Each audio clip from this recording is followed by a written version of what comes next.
नमस्कार दोस्तों, स्वागत है आपका एक बार फिर से आपके अपने YouTube चैनल कंपटीशन प्रिपरेशन पे। आई होप आप सारे बहुत अच्छे होंगे और अच्छे से पढ़ाई भी कर रहे होंगे। जैसा कि आपको पता है सीजीएल मेंस का पेपर हो चुका है, 4 शिफ्ट में पेपर हुआ है। तो इस वीडियो में हम एसएससी सीजीएल मेंस 2022 के जो न्यू पैटर्न का मेंस का पेपर हुआ था उसके 2 मार्च यानी फर्स्ट शिफ्ट जो थी उसके मैथमेटिक्स का सोल्यूशन करने वाले हैं। 30 प्रश्न है, 30 मिनट का टाइम लेंगे। प्रश्न संख्या 1 से लेकर 30 तक बाइलिंगुअल है, तो आप लोग पेन कॉपी लेके स्टार्ट करते हैं और अच्छे प्रश्न जहां दिखे वहां नोट्स बनाते रहें, अच्छे प्रश्नों को नोट करते रहें, बाकी सारे प्रश्न साथ साथ सॉल्व करते हैं। 30 मिनट का समय मुझे चाहिए, 30 चौको 120 प्रश्न है, 120 मिनट का टाइम लूंगा चारों शिफ्ट में, ठीक है। और इसकी एक प्लेलिस्ट बना दूंगा, तो वहां से आप इन वीडियोज को देख सकते हैं और एक मर्ज वीडियो यानी कि 120 क्वेश्चन को मर्ज करके एक वीडियो भी प्रोवाइड कर दूंगा। तो चलो स्टार्ट करते हैं। वीडियो पसंद आए तो लाइक कर लेना, सब्सक्राइब कर लेना चैनल को और टेलीग्राम चैनल से जरूर जुड़े। ट्रायंगल पी क्यू आर में पी क्यू बराबर क्यू आर, अगर किसी ट्रायंगल में दो साइड बराबर तो वो आइसोसेलेस ट्रायंगल यानी समद्विबाहु त्रिभुज हो जाएगा, यानी पहला स्टेटमेंट सही हो गया।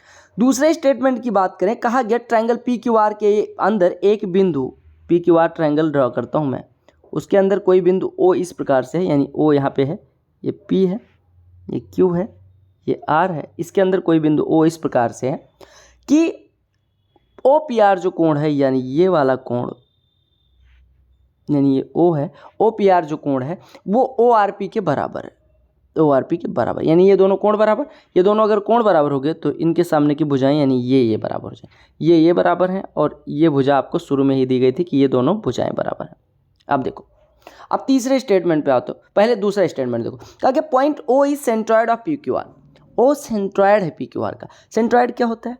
सेंट्रॉइड क्या होता है? केंद्रक क्या होता है? माध्यिकाओं का मिलान बिंदु, मीडियंस का पॉइंट ऑफ इंटरसेक्शन। क्या आपको कहीं दिया गया कि ये ऐसे मीडियन होके पास होती है, ऐसे मीडियन होके पास होती है, ऐसे नहीं, तो ये केंद्रक तो नहीं, यानी स्टेटमेंट सेकंड गलत। अब स्टेटमेंट सेकंड जहां जहां है वो काट दो, आपका बचा पहला, यानी कि फर्स्ट और थर्ड स्टेटमेंट सही है, ऐसे करना चाहिए। अदरवाइज आप देखो, आपने कहा पी ओ क्यू और R Q O triangle draw करो, पी ओ क्यू और R Q O triangle draw करो।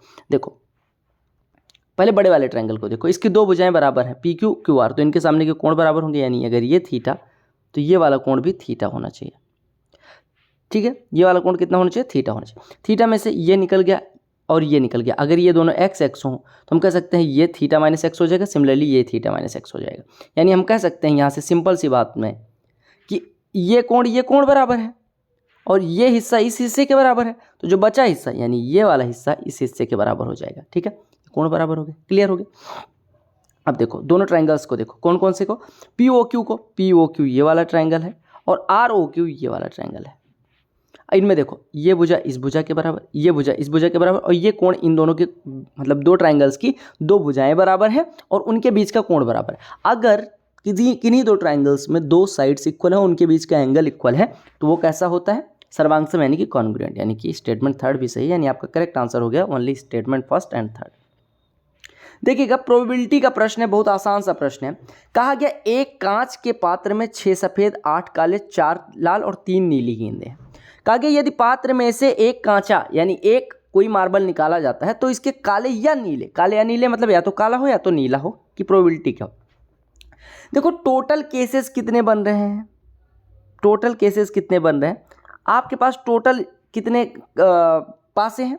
टोटल पासे हैं 6 8 14 4 18 3 21, यानी अगर n में से यानी 21 पासों में से कोई एक पासा निकले, वो नीला हो या काला हो, यानी 21 में से एक पासा निकालना है, यानी टोटल केसेस बनेंगे 21C1 और फैक्टोरियल NC1 जो होता है, यानी कि n में से एक पासा निकालने की प्रोबेबिलिटी जो होती है, या हम कहें n में से कोई एक चीज़ चुनना है, वो कितनी बार आ सकती, कोई n चीज़ें हैं उसमें से एक चुनना है, वो काली या लाल हो, तो एक चुन रहे हो n में से, तो कितनी संभावित स्थितियां हो जाएंगी? NC1 संभावित स्थितियां हो जाएंगी। और NC1 की जो वैल्यू होती है, आपको पता है NCR की वैल्यू होती है factorial n upon factorial r into n minus R factorial. Probability करवाऊंगा, डिटेल में समझा दूंगा।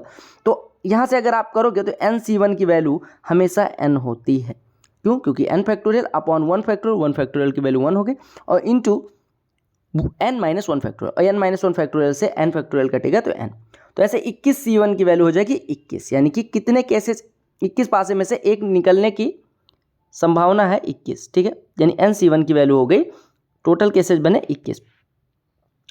अब उसमें से हमें क्या निकालना है, काला या नीला। काला या नीला, काला कितना है 8, नीला कितना है, काला कितना है 8, नीला कितना है 3, यानी कि 11 पासे निकालने हैं। ठीक है, 11 पासे निकालते हैं और उसमें से 11 पासे में से किसी एक के नीला या 11 नीले या काले हैं। ठीक है, और 11 में से हमें निकाल देना है एक, तो 11 में से एक के नीले या काले होने की संभावना 11C1, 11C1 की वैल्यू 11। और जो प्रोबेबिलिटी होती है, प्रायिकता होती है, वो होती है कि कौन सा हमें चूज करना था, यानी NE बटे में total number of cases, total संभावनाएं यानी NS।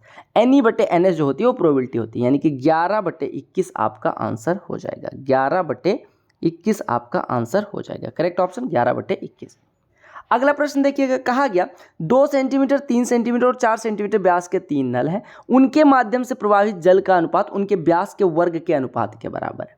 सबसे बड़ा नल 81 मिनट में, देखो जो जल निकलता है वो उनके व्यास के वर्ग के समानुपाती है, यानी सबसे बड़ा वाला 4 व्यास तो उसका स्क्वायर 16, यानी कि 1 मिनट में मान लो 16 लीटर पानी निकलता है, तो 81 मिनट में अगर भरता है तो टोटल टंकी की धारिता हो जाएगी 16 × 81 और बटे में ऐसे 2 वाला कितना पानी निकालेगा 4, 2 का स्क्वायर, 3 वाला 9, 3 का स्क्वायर और 4 वाला 16, तो इतना भरना है हमें 1 मिनट में, इतना भरा जा रहा है, यानी 16 × 81 बटे 4, 9 13 16 29, यानी 16 × 81 बटे 29, 16 × 9 16, 16 × 128 और 1 129 बटे 29 करोगे 4 बार जाएगा, 29 चौको अब 116, 13 136, 29 चौको 116 बचेगा 20 बटे 29 मिनट लगेंगे। क्लियर हो गया।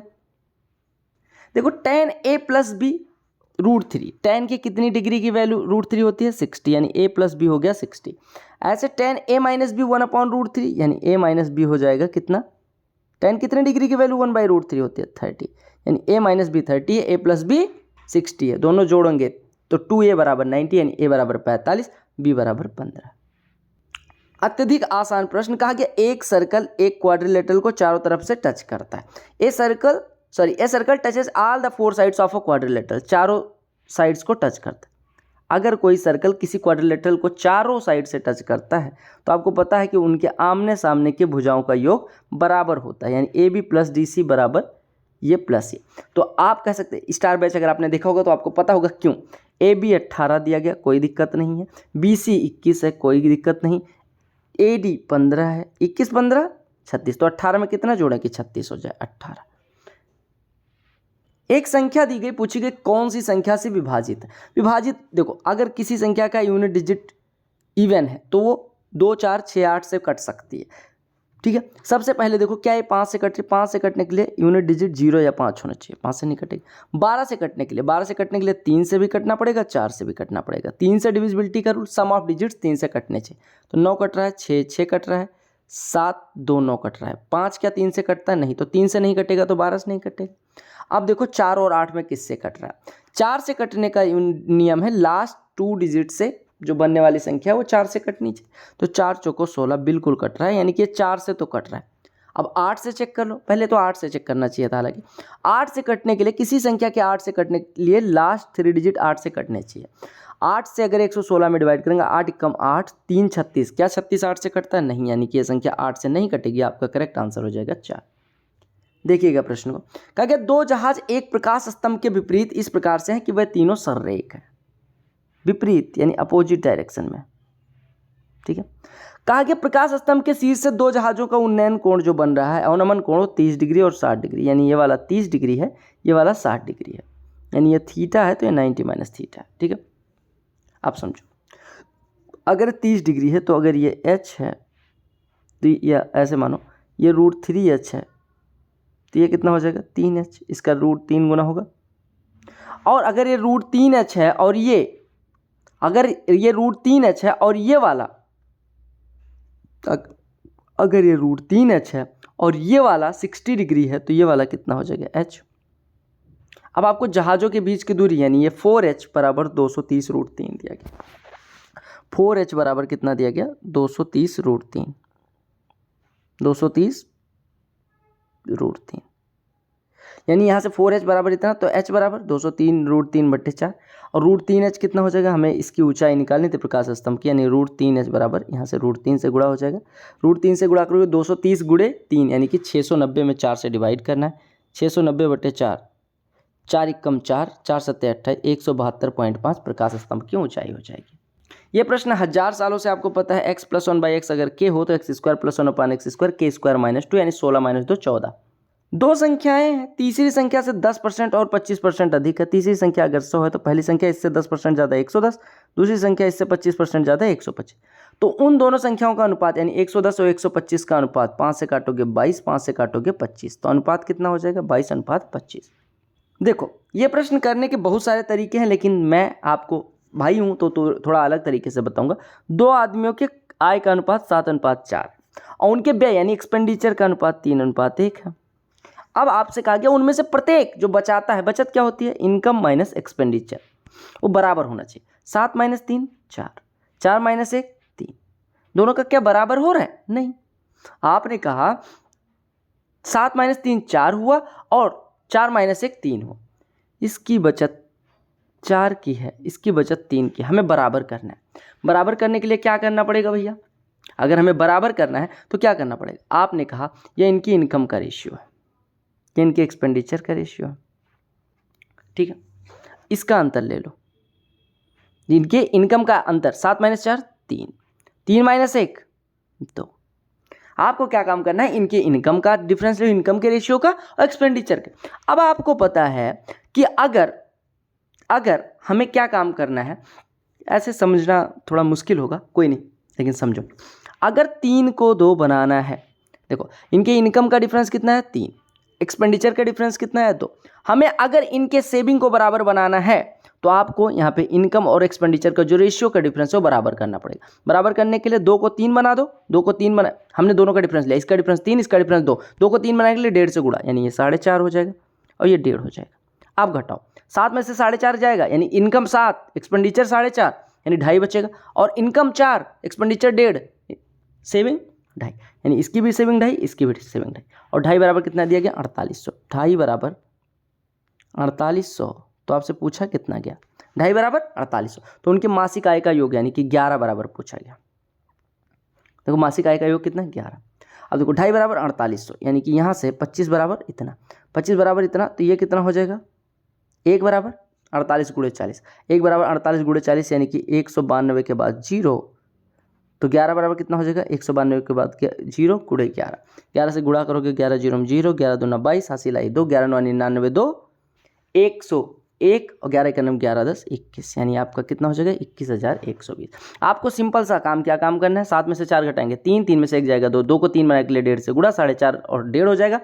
आपको पता है कि 4.5 और 1.5 इनका देखो 7 कमाता है 4.5 खर्च करता है, 2.5 की बचत, दोनों की बचत 2.5 2.5 हो गई, 2.5 बराबर 4800, तो आपको 11 निकालना था। क्लियर। कहा गया गोले की त्रिज्या, आपको पता है गोले की त्रिज्या अगर r हो तो पृष्ठीय क्षेत्रफल होता है 4πr², और अगर रेडियस में 48% की कमी होती है तो r² की वजह से 48% की 2 कमी, अगर मल्टीप्लाई, देखो r² क्या है r × r, तो यानी 48% फिर 48% की कमी। आपको पता है x% और x% की कमी का रिजल्टेंट कितना होता है 2x - x² 100%। तो यहाँ से 48 दूना 96, 96 में से कितना घटेगा 48 × 48 कितना होता है 2304 होता है, यानी कि 23.04 घट जाएगा। तो आपका बचेगा कितना, 96 में से 23 घटाओगे लगभग 73 होना चाहिए, 73 से 0.4 और घट जाएगा, यानी 72.96%। एक आदमी है, एक मशीन को 5000 में खरीदता है, 1 वर्ष के बाद 6000 में बेचता है, 2 वर्ष बाद फिर 8000 में खरीदता है और 10000 में बेचता है। दोनों लेन देन के लिए उसका समग्र लाभ पर, देखो 5000 में खरीदता है 6000 में बेच देता है, यानी कि 1000 का फायदा इधर, और 5000 में खरीदता है 10000 में बेचता है, यानी 2000 का फायदा इधर, यानी कि 3000 का टोटल फायदा हुआ, 3000 का फायदा हुआ, 3000 का फायदा हुआ, और ओवरऑल उसका क्रय मूल्य कितना लगा 5 8 13, तो 13 का 3 कितना % है यही निकालना है। तो 13 से 30, देखो 3000 का फायदा 13000 पे, तो 3/13 × 100 करेंगे, 300/13% का आपका हो जाएगा। तो 13 दूना 26, और ये बचेगा कितना 4 40, 13 × 39.08, यानी 23.08% का आपका फायदा हुआ है टोटल। अरे आप ऐसे मान लो एक सामान 5,000 का खरीदता, फिर 6,000 का बेच देता है, दूसरा सामान 8,000 का खरीदता है, देखिए 10,000 ओवरऑल प्रॉफिट पूछा गया। देखिएगा कहा गया एक आदमी 10 की स्पीड से नाव चला सकता है यदि नदी 4.5 किलोमीटर प्रति घंटे की स्पीड से बह रही हो। उसे आरंभिक बिंदु तक लास्ट तक जाता है और वापस आता है 2 घंटे का समय लगता है, तो वो स्थान कितनी दूरी पे स्थित है। देखो इसको मैं पहले दूसरे तरीके से करवाता था, मैं धारा की दिशा में चाल निकालता 14.5 हो जाता क्योंकि बोट की स्पीड प्लस स्टीम की स्पीड हो जाती। धारा के विपरीत चाल 10 - 4.5 यानी 5.5 निकालता। ए दूरी पे अगर स्थित है वो बिंदु तो A/14.5 जाने में लगता, A/15.5 आने में लगता और दोनों समय का योग 2 हो जाता। यहाँ से सॉल्व करता ए की वैल्यू निकल आती। लेकिन मैं यहाँ पे अब चूंकि स्मार्ट हो चुका हूँ, मुझे पता है 14.5 से गया और 15.5 से आया, तो एवरेज स्पीड कितनी हो जाएगी, ए से जाए बी से वापस आए 2ab upon a plus B, 2 × a × b यानी 2 × 14.5 गुणे 5.5 यानी आपका लिखा 11 × 14.5। अब इसको दिमाग में ही मल्टीप्लाई कर लो, यानी कि 11 × 5 = 55, 11 × 4 = 44, 5 44 5 49 और 11 × 1 = 11 4 15 यानी कि 2ab इतना हो गया और बटे a प्लस बी यानी कि ये कितना हो जाएगा 20। ये हो गई एवरेज स्पीड, ये हो गई आपकी एवरेज स्पीड। इस एवरेज स्पीड से उसे जाने में 2 घंटे लगते हैं, यानी कि टोटल दूरी कितनी हो जाएगी, एवरेज स्पीड गुणे टाइम बराबर डिस्टेंस होता है। और ये टाइम मतलब ये जो दूरी आई वो गई दूरी और आई दूरी, यानी कि मतलब पूरी यात्रा की दूरी। तो पूरी यात्रा की दूरी अगर इतनी है तो केवल आने या जाने यानी कि यहाँ से यहाँ तक की दूरी कितनी हो जाएगी, अगर इतना गए और इतना है यानी 2 × डिस्टेंस बराबर इतना है, तो डिस्टेंस एक साइड की डिस्टेंस कितनी हो जाएगी, यानी इससे कोई मतलब नहीं, यानी आपका हो जाएगा 159/5/20 यानी यहाँ से हटा ये लगा 2 × 7 = 14 फिर 2 × 9 = 18 7.975 किलोमीटर डिस्टेंस आ गई। देखो प्रश्न बहुत आसान होते हैं, मेंस हो या प्री, भाई तुम्हारा करवाएगा सब फ्री। कहा गया किस मान के लिए m के इसके असंख्य हल होंगे, ax + by + c1। यहाँ पे मान लो a1x + b1y, ध्यान से देखना, प्लस c1 = 0 दिया जाता है। और दूसरा इक्वेशन होता है a2x + b2y और प्लस c2। अगर इसके असंख्य हल प्राप्त करने हैं तो a1/a2 = b1/b2 = c1/c2 होना चाहिए। अब हमें वैल्यू किसकी निकालनी है, हमें निकालनी है m की वैल्यू।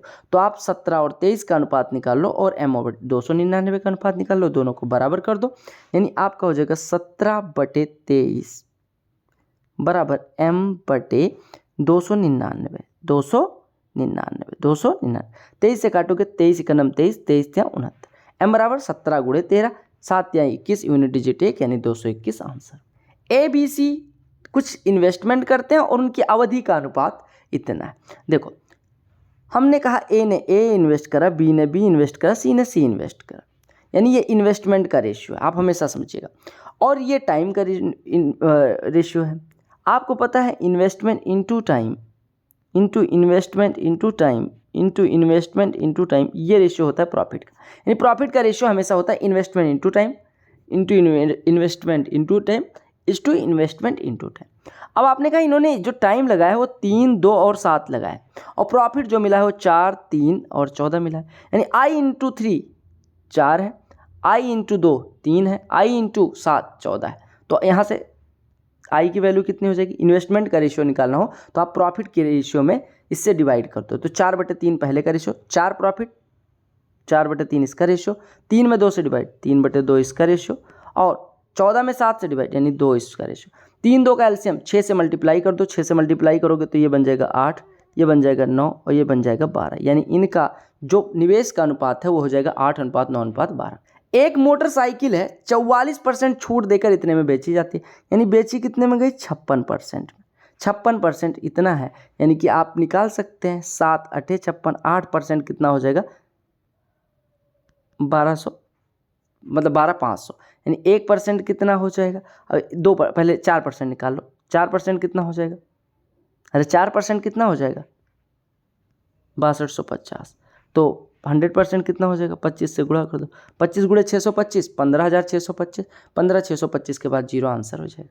दो संख्याओं को गुणनफल और उनका एचसीएफ हमेशा समझिएगा, अगर एचसीएफ 10 है तो संख्याएं क्या हो जाएंगी 10a × 10b, जहाँ पे a और b को प्राइम यानी कि सहभाजी संख्या, यानी इनका कोई कॉमन फैक्टर नहीं होगा। इनका गुणनफल कितना हो जाएगा 1500, ठीक है। 2 जीरो से 2 जीरो कट गए। a इंटू बी बराबर 15, तो a की वैल्यू 3, b की वैल्यू 5 मान लो। ठीक है, a की वैल्यू 3 मान लो, b की वैल्यू 5 मान लो। अब कुछ लोग कहेंगे a बराबर 1, b बराबर 15 मान सकते हो? नहीं मान सकते। a बराबर 1 और b बराबर 15 मान सकते हो? बताओ, a बराबर 1, b बराबर 15 मान सकते हो? आप कह सकते हैं कि a बराबर 1 और b बराबर 15 अगर मानेंगे तो एक संख्या हो जाएगी 150 और एक संख्या हो जाएगी 10। 10 और 150 का HCF 10 हो जाएगा, गुणनफल 1500 हो जाएगा। संभावित युग्मों की संख्या आपकी कितनी होगी बताओ? संभावित युग्मों की संख्या कितनी हो जाएगी? एक और 15 हो गया, एक 3 और 5 हो गया। क्या दूसरा कोई ऐसी वैल्यू 15 का फैक्टर पॉसिबल है? नहीं। यानी कि कितने पॉसिबल फैक्टर्स हैं? 2। रेक्टेंगुलर पार्क है जो 120 मीटर लंबा और 104 मीटर चौड़ा है। मैं बना दे रहा हूँ एक पार्क 120 मीटर लंबा और 104 मीटर चौड़ा। ठीक है, इसके अंदर 1 मीटर लंबा रास्ता है, 1 मीटर चौड़ा, सॉरी 1 मीटर लंबा नहीं, 1 मीटर चौड़ा रास्ता इस प्रकार से कि वो चारों तरफ से छूता है। कहा गया यदि इस प्रकार के रास्ते के बाहरी किनारे, यानी ये वाला, पार्क की चारदीवारी के साथ चलते हैं, यानी ये बाहरी किनारे पार्क की चारदीवारी के साथ चलते हैं। देखो, ये आंतरिक किनारा हो गया और बाहरी किनारा ये पार्क की चारदीवारी के साथ चलते हैं। ठीक है, रास्ते के अंदर के किनारों को नगण्य मोटाई की एक सफ़ेद रेखा पोती जानी, यानी ये वाला सफ़ेद रेखा पोती जानी। यदि प्रत्येक मीटर पर सफ़ेद रेखा पोतने का खर्च 2.5 रुपये आता है तो रास्ते के अंदर, एक बात बताओ, अगर ये 1 मीटर चौड़ा है तो लंबाई इसकी 2 मीटर कम हो जाएगी, यानी कि इसकी लंबाई हो जाएगी 118 और चौड़ाई कितनी हो जाएगी भैया? 104 में से 1 कम हो जाएगी, यानी कि 2 कम हो जाएगी 104 में से, यानी कि कितनी हो जाएगी? 102 हो जाएगी। यानी कि लंबाई हो गई 118, चौड़ाई हो गई 102। अब आपको पहले परिमाप निकालना है क्योंकि पुताई हमेशा पेरीमीटर पे करनी है। तो आपका परिमाप कितना हो जाएगा? परिमाप हो जाएगा 2 इंटू लंबाई धन चौड़ाई, यानी 2 इंटू 118 धन 102, यानी 2 इंटू 220, यानी 440 मीटर पोतना है। 440 मीटर पोतने का खर्चा 2.5 के हिसाब से कितना आ जाएगा? 440 इंटू 2.5, तो यहाँ से पॉइंट हटेगा, ये 0। 25 गुणे 44 कितना हो जाएगा? 25 गुणे 40 1000, 25 गुणे 400 यानी 1100, 1100। लो भैया, एक टोकरी में 350 अंडे। अब ये प्रश्न कितना कठिन? 350 का 1% 3.5, 2% 7, तो 12% 42, यानी कि 42 इसमें से नहीं बेचे जा सकते, यानी बिकेंगे कितने? 308 अंडे। कहा गया कि 2 बैंकों के साधारण ब्याज का अंतर 8000 रुपये इन्वेस्ट करे गए, 8000 रुपये पे 3 साल का अंतर 800 है। 3 साल का अंतर, अगर 8000 और 8000 का कितना परसेंट है पूछूं? 800, तो 10% हो जाएगा। 3 साल में 10% अंतर, यानी 1 साल का अंतर 10/3। यही हमेशा ब्याज दर का अंतर होगा, यानी कि ब्याज दर का अंतर कितना हो जाएगा? 3 साल का अंतर 10/3%, 1 साल का 10/3, 3 साल का 10%, 1 साल का 10/3। कहा गया find average of cubes of first 5 natural numbers. प्रथम 5 नेचुरल नंबर्स के क्यूब्स का एवरेज निकालना। पहले सम क्या होता है? n इंटू n प्लस 1/2 का होल स्क्वायर होता है। ये क्या होता है? ये sum of first n natural numbers cube. अब अगर इनका सम इतना है तो एवरेज कितना हो जाएगा? नंबर ऑफ टर्म से डिवाइड कर दो, तो ये n स्क्वायर था, n प्लस 1 का स्क्वायर बटे 2/n, तो इससे इसकी पावर कट जाएगी, यानी कि एवरेज हो जाएगा n into n plus 1/2, sorry n into n plus 1 का स्क्वायर बटे 2 का स्क्वायर, यानी कि 4। समझ है? हमने फॉर्मूले में क्या करा? ये फॉर्मूला होता है। अब इसमें हमें n से डिवाइड करना है, यानी आपका फॉर्मूला क्या बनेगा? n इंटू n प्लस 1 का होल स्क्वायर बटे में 4। यहाँ पे n बराबर है 5, तो 5 इंटू 36 बटे 4 आपका उत्तर हो जाएगा। 36 4 से कटेगा 9, 5 9 45 आपका उत्तर। निकालो 1681 का वर्गमूल कितना होता है? 41 8 49 का वर्गमूल 7। सॉल्व करना है। देखो 13 12 25, माइनस का 25 प्लस का 25 खत्म। 56 40 में से घटेगा माइनस का 16, माइनस का 16 30 में से घटेगा, यानी 30 minus minus 16, 30 plus 16 46। Arithmetical mean क्या होता है भैया? समांतर माध्य क्या होता है? समांतर माध्य निकालने के लिए सम निकालो और डिवाइड कर दो किससे? समांतर माध्य क्या होता है? सबको पता है, समांतर माध्य होता है सम करो डिवाइड कर दो। तो निकालो, सम करो फटाफट और डिवाइड कर दो। चलो फटाफट करो।